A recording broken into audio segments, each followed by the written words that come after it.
Hello everyone, പുതിയൊരു വീഡിയോയിലേക്ക് എല്ലാവർക്കും സ്വാഗതം. അപ്പോൾ 5 ഇയർ LLB എൻട്രൻസ് കഴിഞ്ഞു. നമ്മൾ എക്സാമിൻ്റെ ഒരു റിവ്യൂ ചെയ്തു. പൊതുവേ പിള്ളേരെല്ലാവരും പറഞ്ഞത് എക്സാം ഒരു ഈസി പേപ്പർ ആയിരുന്നു, അല്ലെങ്കിൽ ഒരു ആവറേജ് പേപ്പർ ആയിരുന്നു എന്നാണ് പൊതുവേ എല്ലാവരും പറഞ്ഞത്. അപ്പോൾ എന്താ പറയുക, അത്യാവശ്യം നല്ല മാർക്ക് വരാനുള്ള ഒരു ചാൻസാണ് കുട്ടികളുടെ ഒരു അപ്രോച്ചിൽ നിന്ന് നമുക്ക് മനസ്സിലായി. പലരും 200, 220 മേളിലൊക്കെ മാർക്ക് കിട്ടുന്നൊക്കെയാണ് പറയുന്നത്. നമുക്ക് എന്തെങ്കിലും നോക്കാം, റാങ്ക് ലിസ്റ്റ് വരട്ടെ, അതുപോലെ കീ വരട്ടെ.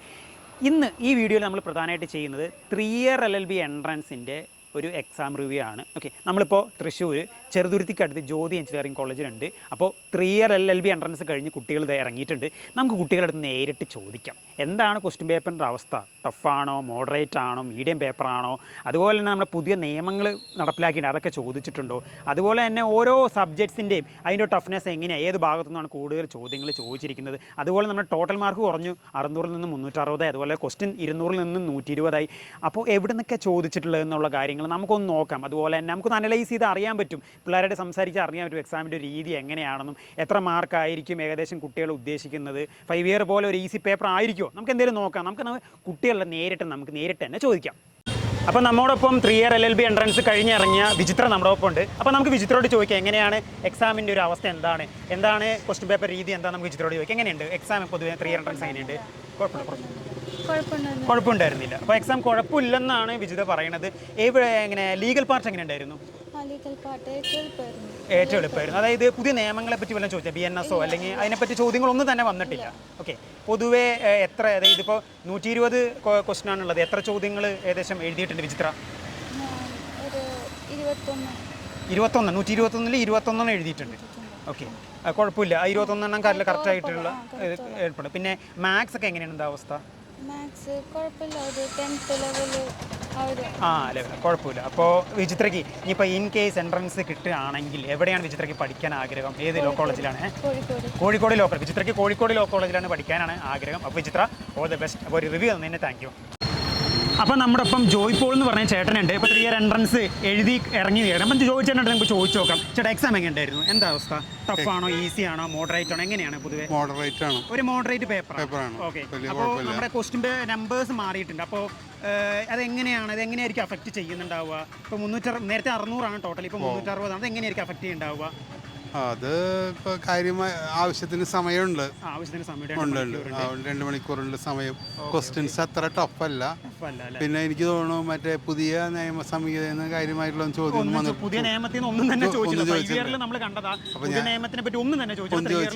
അത് പറ്റില്ല. അപ്പോൾ അത് ഭയങ്കര ബുദ്ധിമുട്ടുണ്ടാക്കി. കാരണം ഞങ്ങളൊക്കെ അതിനാവും പ്രാധാന്യം എന്ന് വിചാരിച്ചിട്ട് കൂടുതലായിട്ട് അതിനെപ്പറ്റി പഠിച്ചു. അതിനുവേണ്ടി ഒരുപാട് സമയം ചെലവേണ്ടി ഒരുപാട് സമയം എപ്പോഴും നിലവിലുള്ള നിയമങ്ങളെല്ലാം ചോദിക്കേണ്ടത്. അപ്പോൾ എത്രയാണ് ചേട്ടൻ, എത്ര എണ്ണം ഈ 120-ൽ എത്ര എണ്ണം ചേട്ടന് കിട്ടിയ? എനിക്ക് 110-ൽ താഴെ ആൻസർ ചെയ്യാൻ പറ്റിയിട്ടുണ്ട്. പക്ഷെ അതില് നെഗറ്റീവ് മാർക്ക് പോകും. എത്രയാണ് ചേട്ടൻ ഉദ്ദേശിക്കുന്നത്? 360-ൽ എത്രയാണ് സ്കോർ? പക്ഷെ എനിക്ക് എന്തോ പ്രോബ്ലം വെച്ചാൽ ഞാൻ ജനറൽ കാറ്റഗറിയാണ്, നോ റിസർവേഷനാണ്. അല്ല, ഞാനാണെങ്കിൽ 58 ഇയേഴ്സ് എഴുതുകയാണ്. അപ്പോൾ ഒരു പാഷന്റെ പേരിൽ അപ്പിയർ ചെയ്തതാണ്.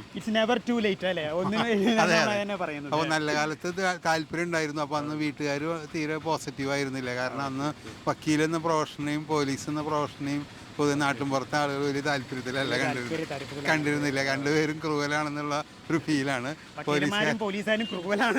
അതായത് പോലീസുകാർ ക്രൂവലും വക്കീലുമാർ നുണ പറയുന്നവരായിട്ടാണ് അന്നത്തെ കാലഘട്ടം വിലയിരുത്തിയിരുന്നത്. അപ്പോൾ അതുകൊണ്ട് അതിൻ്റെതായൊരു ഇഷ്ടക്കേട്. പക്ഷേ ഇപ്പോൾ എനിക്ക് തോന്നുന്നു വളരെ റെലവൻ്റ് ആയിട്ടുള്ള ഒരു കാര്യമാണ്, ഏറ്റവും ആവശ്യമുള്ള ഒന്നാണ്. എഴുതി കിട്ടുകയാണെങ്കിൽ ഏത് കോളേജിൽ പഠിക്കാനല്ലോ ചോദിച്ചാണ് ആഗ്രഹം? ഞാൻ തൃശ്ശൂർ ഗവൺമെന്റ് ലോ കോളേജിൽ പഠിക്കാനാണ് ആഗ്രഹങ്ങളൊക്കെ സാധിക്കട്ടെ. അപ്പൊ ഇത് എനിക്ക് തോന്നിയ ആകെ ഒരു പ്രോബ്ലം ഉള്ളതെന്ന് വെച്ച് കഴിഞ്ഞാല്, ഈ 2 എക്സാം ഒരേ സമയത്ത് നടത്തുമ്പോഴേ ഇത് ടൈമിംഗ് വളരെ ഇതായി പോകുന്ന ആളുകൾക്ക്. 2 പരീക്ഷ എഴുതുന്നവരും അകലേന്ന് വരുന്നവർക്കും ഒരേ ദിവസം നടത്താതിരിക്കും. രണ്ടാമത് പിന്നെ സെന്ററുകൾ ആളുകൾക്ക് വലിയ ബുദ്ധിമുട്ടുണ്ടാക്കിയിട്ടുണ്ട്. അതും വലിയ പ്രശ്നം. ശരി, താങ്ക്സ്. അപ്പം നമ്മുടെ ഒപ്പം നന്ദനയുണ്ട്. നമുക്ക് നന്ദനയോട് ചോദിക്കാം എങ്ങനെയാണ് എക്സാം എന്നുള്ളത്, ടഫ് ആണോ ഈസി ആണോ എന്നുള്ള കാര്യം നന്ദനയോട് നേരിട്ട് തന്നെ ചോദിച്ചറിയാം. എങ്ങനെയാണ് നന്ദന, എങ്ങനെയായിരുന്നു എക്സാം? ഈസി ആണോ ടഫ് ആയിരുന്നു? സിമ്പിൾ പേപ്പർ ആയിരുന്നു എന്നാണ് നന്ദന പറയുന്നത്. IPC ചോദിച്ചിട്ടില്ല. കോൺസ്റ്റിറ്റ്യൂഷൻ ചോദ്യങ്ങൾ ഉണ്ടായിരുന്നു. പിന്നെ പുതിയ നിയമങ്ങളെ പറ്റിയുള്ള ചോദ്യങ്ങളുണ്ട്. BS ഉണ്ടായിരുന്നില്ല. അപ്പോൾ മൊത്തത്തിൽ മാത്സും അതുപോലെ ഇംഗ്ലീഷ് ഒക്കെ എങ്ങനെയുണ്ടായിരുന്നു? Maths simple. അപ്പോൾ സിമ്പിൾ ആയിട്ടുള്ള ഒരു പേപ്പർ ആണെന്ന് പറഞ്ഞത്. അപ്പോൾ എത്ര മാർക്കാണ് ഉദ്ദേശിക്കുന്നത്? എത്ര അറ്റൻഡ് ചെയ്തിട്ടുണ്ട്? എത്ര 60 അറ്റൻഡ് ചെയ്തിട്ടുണ്ട്. ഓക്കെ, അപ്പോൾ ഒരു 60 × 350 ഒരു 150 മേൽ സ്കോർ പ്രതീക്ഷിക്കുന്നുണ്ട് അല്ലേ? ഓക്കെ, നോക്കാം, കുഴപ്പമില്ല. എന്തായാലും എവിടേക്ക് അഞ്ജനയ്ക്ക് കിട്ടുകയാണെങ്കിൽ എവിടെ പഠിക്കാനാണ് അഞ്ജനയ്ക്ക് ആഗ്രഹം? തൃശ്ശൂർ പഠിക്കാനാണ് ആഗ്രഹം. അപ്പോൾ അഞ്ജനയ്ക്ക് എല്ലാവിധ ആശംസകളും നേരുന്നു. അപ്പോൾ താങ്ക് യു. അപ്പോൾ റിവ്യൂ വന്നിട്ട് താങ്ക് യു കേട്ടോ. അപ്പോൾ ഗൈസ്, ഇപ്പോൾ 3 ഇയർ LLB എൻട്രൻസ് എഴുതി കഴിഞ്ഞ് ഇറങ്ങിയ ആൽബർട്ട് ഇതിലും എൻ്റെ ഒപ്പം ഉണ്ട്. അപ്പോൾ നമുക്ക് രണ്ടുപേരോടും ചോദിക്കാം, എങ്ങനെയാണ് എക്സാം? 3 ഇയർ LLB എൻട്രൻസ് എങ്ങനെ ഉണ്ടായിരുന്നു? ഈസി ആണോ, ടഫ് ആണോ, മോഡറേറ്റ് ആണോ, എങ്ങനെയാണ് സംഭവം എക്സാം? പൊതുവെ ഈസി ആയിരുന്നു. പൊതുവെ ഈസി ആയിട്ടുള്ള പേപ്പർ ആണെന്നാണ് രണ്ടുപേരും പറയുന്നത്. അപ്പോൾ എൻ്റെ അടുത്ത് ഇപ്പോൾ ഒരു കുട്ടി പറഞ്ഞതെന്ന് വെച്ചാൽ കൂടുതൽ കോൺസ്റ്റിറ്റ്യൂഷനുള്ള ചോദ്യങ്ങളായിരുന്നു കൂടുതൽ. അങ്ങനെ ആയിരുന്നു ഈ പേപ്പർ? കോൺസ്റ്റിറ്റ്യൂഷൻ എന്ന് പറഞ്ഞാൽ ആർട്ടിക്കൽ വൈസ് ഒന്നും ചോദിച്ചിട്ടില്ല. ആർട്ടിക്കിൾ ഒന്നും ചോദിച്ചില്ല? ഇല്ല, അങ്ങനെയൊന്നും ചോദിച്ചില്ല. കുറവുള്ളൂ, ആർട്ടിക്കൽ വൈസ് ക്വസ്റ്റ്യൻസ് ഒക്കെ കുറവുള്ളൂ. പിന്നെ ഇംഗ്ലീഷ് അതൊക്കെ ഇംഗ്ലീഷും മാത്സും അതിൽ GK ഒക്കെ എങ്ങനെ ഉണ്ടായിരുന്നു? അതൊന്നും കുഴപ്പമില്ല. പിന്നെയും കുറച്ചൊരു കറണ്ട് അഫയേഴ്സിന് ചോദ്യം വന്നിട്ടുണ്ടായിരുന്നു? കറണ്ട് അഫയേഴ്സ് ഇല്ലില്ല, മറ്റേ മോക്ക് ടെസ്റ്റിൽ മാത്രം വന്നിട്ടുണ്ടായിരുന്നു. ആദ്യത്തെ ഡെമോ ക്ലാസ്സിൽ ഇതിൽ കറണ്ട് അഫയേഴ്സ് ഒന്നും തന്നെ ഉണ്ടായിരുന്നില്ല. അപ്പോൾ കറണ്ട് അഫയേഴ്സ് ഒന്നും ഇല്ലെന്നാണ് പറയുന്നത്. അപ്പോൾ ഏകദേശം എന്തൊരു പ്രഡിക്ഷൻ? അപ്പോൾ 360 ടോട്ടലിൽ എത്ര കിട്ടും രണ്ടുപേർക്കും? എത്ര ഏകദേശമായൊരു മാർക്ക് റേഞ്ച് കിട്ടാൻ സാധ്യതയുണ്ട്? 150 അബവ്. ഇപ്പോൾ കുറച്ച് പേരൊക്കെ എല്ലാവരും 150 അബവ്, ഒരു 150 അബവ് മാർക്കാണ് പ്രതീക്ഷിക്കുന്നില്ലേ? അപ്പോൾ അത്ര ഈസി പേപ്പറല്ല, എന്നാൽ അത്യാവശ്യം പഠിച്ചു കഴിഞ്ഞ് കഴിഞ്ഞാൽ പഠിക്കാൻ പറ്റുന്നൊരു പേപ്പറാണ്. ഓക്കെ, അപ്പോൾ രണ്ടുപേരോടും ചോദിക്കുന്ന ഒരു കാര്യമാണ്, നിങ്ങൾക്ക് ഈ കിട്ടുകയാണെങ്കിൽ ഏത് ഗവൺമെൻറ് കോളേജ് പഠിക്കാനാണ് നിങ്ങൾക്ക് ആഗ്രഹം? തൃശ്ശൂർ. അതാ നമ്മളെ തൃശ്ശൂർ പഠിക്കാൻ ആഗ്രഹമുള്ളത് വന്നിട്ട് പറയുന്നത്. അപ്പോൾ രണ്ടുപേരും തൃശ്ശൂർ പഠിക്കാൻ വേണ്ടി ആഗ്രഹിച്ചു വന്ന ആൾക്കാർ. അപ്പോൾ ഒരു പൂർവ്വകാല തൃശ്ശൂർ ലോ കോളേജ് വിദ്യാർത്ഥി നിലയ്ക്ക് നിങ്ങൾ എല്ലാവർക്കും തൃശ്ശൂരിലേക്ക് സ്വാഗതം. അപ്പോൾ താങ്ക് യു. റിവ്യൂ ചെയ്യുന്നതിന് താങ്ക്സ്. ഹലോ ഗൈസ്, അപ്പോൾ നമ്മുടെ ആഷ്ലിൻ കോച്ചിങ് സെൻറ്ററിൽ പഠിച്ച 3 ആൾക്കാരാണ് നമ്മുടെ ഒപ്പം ഉള്ള ഗൗതം, അഞ്ജലി, ഗിരിജി ചേച്ചി. അപ്പോൾ നമുക്ക് ഇവർ 3 പേരായിട്ട് നമുക്ക് സംസാരിക്കാം. നമുക്ക് എക്സാം എങ്ങനെ ഉണ്ടായിരുന്നു എന്ന് നമുക്ക് ചോദിക്കാം. ഞാൻ പഠിപ്പിച്ച ആൾക്കാരാണ്. അപ്പോൾ ഞാൻ പഠിപ്പിച്ചതെന്ന് എന്തെങ്കിലും ഗുണം കിട്ടിയോ നിങ്ങൾക്ക്? ഗുണം കിട്ടി, സന്തോഷം. അപ്പോൾ എക്സാം എങ്ങനെയായിരുന്നു? ആദ്യം ഈ ഓർഡറിൽ തന്നെ പറഞ്ഞോ, എങ്ങനെയായിരുന്നു എക്സാം? ടഫാണോ, ഈസി ആണോ, മോഡറേറ്റ് പേപ്പറാണോ? എന്താണ് എക്സാമിൻ്റെ ഒരു പൊതുവായിട്ടുള്ള ഒരു ഇത്? ഒരു മോഡറേറ്റ് പേപ്പർ തന്നെയായിരുന്നു. നമ്മൾ ഈ സെക്ഷൻസ് ഒക്കെ കുറെ അവിടെ വെച്ച് കുറെ എല്ലാ സെക്ഷൻസും പഠിക്കണം എന്നൊക്കെ പറഞ്ഞ് പഠിപ്പിച്ചായിരുന്നു. പക്ഷെ ഒരു സെക്ഷൻ പോലും വന്നില്ല. അതിന്റെ ഒരു വിഷമം. അതെല്ലേ, മറ്റേ ആർട്ടിക്കിൾസ് വന്നായിരുന്നോ? ആർട്ടിക്കിൾസ് കോൺസ്റ്റിറ്റ്യൂഷൻ കൂടുതൽ വന്നാലും കോൺസ്റ്റിറ്റ്യൂഷൻ കൂടുതൽ ചോദ്യങ്ങളില്ലേ? ലീഗൽ റീസണിങ് ചോദ്യങ്ങളൊക്കെ ഉണ്ടായിരുന്നോ? ലീഗൽ റീസണിങ്ങും ഇല്ല. അപ്പോൾ ഒരു ഓക്കെ, മെയിൻ സബ്ജക്റ്റുകളൊന്നും ചോദിച്ചിട്ടില്ല. കോൺസ്റ്റിറ്റ്യൂഷൻ ആണ്. പിന്നെ ബാക്കി ലോ ക്വസ്റ്റ്യൻസ് ഒക്കെ എവിടെ നിന്നാണോ ചോദിച്ചത് അവര്? പിന്നെ അവര് എന്താ പറയാ, ഒരു GK കുഴപ്പമുണ്ടായിരുന്നില്ല. മാത്സ് എങ്ങനെ ഉണ്ടായിരുന്നു? മാത്സ് ഭയങ്കര എളുപ്പമായിരുന്നു അല്ലേ? അപ്പൊ കുഴപ്പമില്ല. അപ്പൊ എത്രയാണ് നിങ്ങൾ പ്രതീക്ഷിക്കുന്ന ഒരു മാർക്ക്? എത്ര മാർക്കാണ് പ്രതീക്ഷിക്കുന്നത് 3 പേരും? ഏതൊരു റേഞ്ച് പറഞ്ഞാൽ മതി, കറക്റ്റൊന്നും പറയണ്ട. ഒരു 200 റേഞ്ചിലാണ് അപ്പോൾ 3 പേരും പ്രതീക്ഷിക്കുന്നത്. അപ്പോൾ എന്തായാലും അവർക്ക് ആഗ്രഹിച്ച മാർക്ക് കിട്ടി, അവർക്ക് ആഗ്രഹിച്ച കോളേജിൽ തന്നെ പഠിക്കാൻ പറ്റട്ടെ എന്ന് മാത്രം ആശംസിക്കുന്നു. പിന്നെ തൃശ്ശൂരിലുള്ള ആൾക്കാർ എവിടെ പഠിക്കാൻ ആഗ്രഹം? അഞ്ജലിക്ക് അതത്രേ ഉള്ളൂ. 4 ഗവൺമെൻറ് കോളേജും ഈക്വലി വൃത്തിയാണ്. എവിടെ കിട്ടിയാലും നമ്മുടെ ലൈഫ് സെറ്റിൽഡ് ആണ്. അത് അവിടെ എവിടെ സീറ്റ് കിട്ടിയാലും വൃത്തിയായിട്ടുള്ള ഒരു തന്നെയാണ്. പിന്നെ ഗൗതത്തിന് എവിടെ പഠിക്കാൻ? ഇതൊക്കെ എറണാകുളംകാരൻ വന്നു. എറണാകുളം ലോ കോളേജ് എവിടെ പോയില്ല, എറണാകുളത്ത് ലോ കോളേജിൽ പഠിക്കുന്ന ആഗ്രഹമുള്ളവരുണ്ടാവും. അപ്പോൾ എറണാകുളം ലോ കോളേജ് ആഗ്രഹിച്ചുള്ളവരുണ്ട്. അപ്പോൾ നിങ്ങളുടെ ആഗ്രഹങ്ങളൊക്കെ നടക്കട്ടെ. അപ്പോൾ best wishes. Okay, hello guys, അപ്പോൾ നമ്മുടെ ഒപ്പം ശ്രീലക്ഷ്മി എന്ന് പറയുന്ന ഒരു കുട്ടിയുണ്ട്. നമ്മുടെ ആഷ്ലിൻ കോച്ചിങ് സെന്ററിൽ പഠിച്ചൊരു കുട്ടിയാണ്. അപ്പോൾ ശ്രീലക്ഷ്മിയോട് ചോദിക്കാം, എന്താണ് എക്സാം? ഇപ്പോൾ എക്സാം കഴിഞ്ഞ് ഇറങ്ങിയതേ ഉള്ളൂ. ശ്രീലക്ഷ്മി എങ്ങനെ ഉണ്ടായിരുന്നു എക്സാം?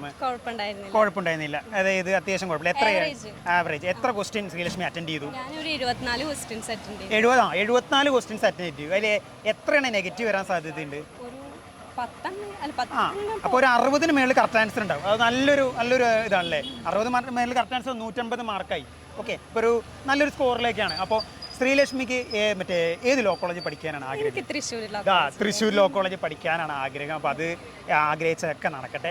പിന്നെ ഇപ്പോൾ നമ്മളിപ്പോൾ ശ്രീലക്ഷ്മി ആദ്യമായിട്ടാണോ ഈ പരീക്ഷ എഴുതുന്നത്? അല്ലല്ല, ഞാൻ കഴിഞ്ഞ കൊല്ലം എഴുതി. അപ്പോൾ കഴിഞ്ഞ കൊല്ലം എഴുതിയതും ഈ കൊല്ലം എഴുതിയതും തമ്മിൽ എന്താണ് വ്യത്യാസം വരുന്നത്? ഇപ്പോൾ ഈ കൊല്ലം ഭയങ്കര എളുപ്പമാണ്. ഈ കഴിഞ്ഞ കൊല്ലത്തെ കമ്പയർ ചെയ്ത് 3 ഇയർ ഈ എക്സാം ഈ വർഷത്തെ കുറച്ച് എളുപ്പമാണെന്നാണ് ശ്രീലക്ഷ്മി പറയുന്നത്. പിന്നെ പുതിയ നിയമത്തിനെ പറ്റി ഒന്നും ചോദിച്ചിട്ടില്ല. IPC ഇല്ല, കോൺട്രാക്ട് ഇല്ല, പിന്നെ ടോർട്ടില്ല. അപ്പോൾ ഇങ്ങനത്തെ കാര്യങ്ങളൊന്നും ചോദിച്ചിട്ടില്ല. ഓക്കെ.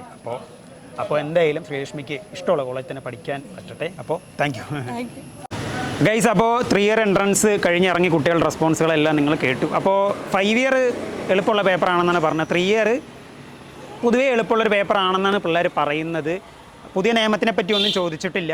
അതുപോലെ തന്നെ ലോ മറ്റുള്ള അതേ IPC അതുപോലെ ടോർട്ട് അങ്ങനത്തെ ലോ സബ്ജക്റ്റുകളൊന്നും ഇത് കോൺസ്റ്റിറ്റ്യൂഷനാണ് കൂടുതൽ ഫോക്കസ് ചെയ്തത്. മാത്സ് ബേസിക് ആണ്.